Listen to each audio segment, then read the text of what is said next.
Hello and welcome to this week's episode of Nacho Problems, where we turn ordinary recipes into extraordinary nachos. I'm Nacho Queen, but you can call me M.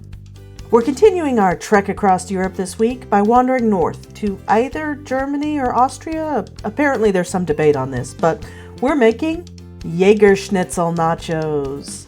Schnitzel is generally a breaded and fried cutlet of pork, veal, chicken, or some other meat. Jäger, which means hunter in German, refers to a mushroom gravy that goes over the top. Now, I have been making this dish for Cameraman for almost 15 years, and over those years, I've made it my own. So I doubt seriously my version is very authentic, but it is very tasty. And I feel certain it will make for some delicious nachos. So let's get started. Step 1, the toppings. For our toppings, we're going to need some fresh chopped parsley and some bacon. In case you're new to the channel, I prefer to cook my bacon in the oven. It's much less messy, produces good results, and if I use a rack like this, it doesn't even require turning. I cook it at 375 for about 20 to 25 minutes. And see, it comes out perfect. Now we can move on to Step 2, the chips. Our chips will be little schnitzel bites, and for that we need about 1 pound of boneless pork chops, 1 cup flour, 2 teaspoons salt, 1 teaspoon pepper, 1 teaspoon paprika, 1 teaspoon garlic powder, half a cup of milk, 1 egg, 2 teaspoons mustard, both yellow and Dijon work well, so use whatever you have, and about 2 cups of panko. Now this is one case where I'm pretty sure I veered away from traditional, but I love the crunch that panko gives it. You'll also need some oil for frying. We'll start by trimming our chops of some of the excess fat and cutting them in half to make them more chip size. Next, we're going to place them between 2 layers of plastic wrap and pound them until they're about 1/4 inch thick. This can be very therapeutic. You may find that your chips are too big after this step and want to cut them in half again. That's fine. Now, we need to prepare our breading stations. Place 3 bowls on your counter.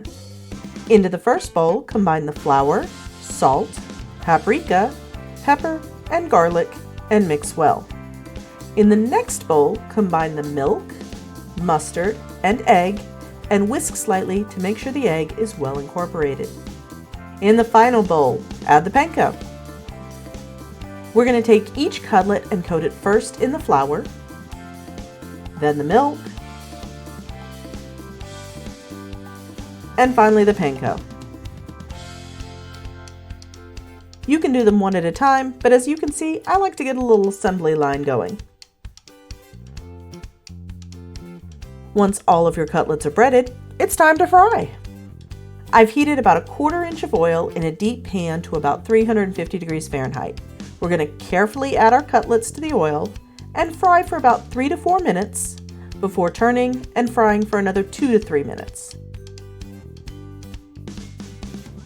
Then just remove them to a paper towel lined plate and keep warm until serving. That's our chips. Now it's time for Step 3, the cheese. Our cheese is going to be that delicious mushroom gravy. For that we need some olive oil, 1 medium onion, diced, 2 cups mushrooms, also diced. I like baby bellas for most recipes. 1/4 cup of flour that I forgot to include in this shot, sorry. 1 cup red wine. I believe white wine is more traditional, but I feel like the red gives it a deep earthy flavor that pairs really well with the mushrooms. 2 cups of beef broth, and 2 tablespoons butter. We'll start by sauteing our onions in a good drizzle of olive oil for about 8 to 10 minutes over medium heat. Then add in the mushrooms and continue sauteing for another 3 to 5 minutes. Next, add in the flour and mix well to create a roux.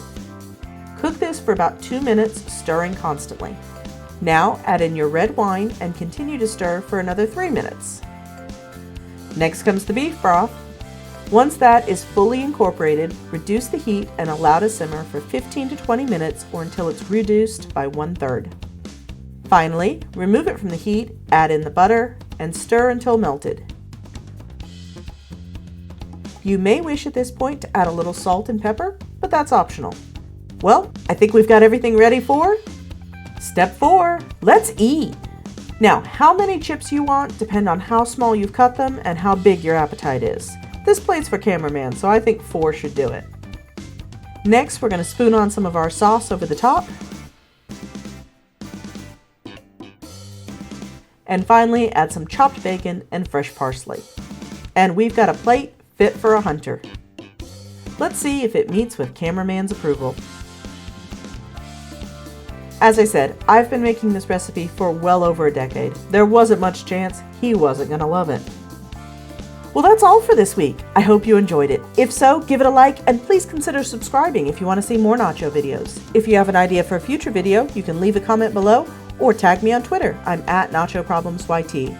I've also linked my Blue Sky below, but you won't find me on Facebook, Instagram, or Threads. If you're looking to steal my apron, well, that's nacho merch, but you can get your own at a link in the description. Now, my anniversary is coming up in a few days, so I need to figure out if there are any power tools left that cameraman doesn't already own. But luckily for you, that's not your problem. Thanks for watching, and I'll see you soon.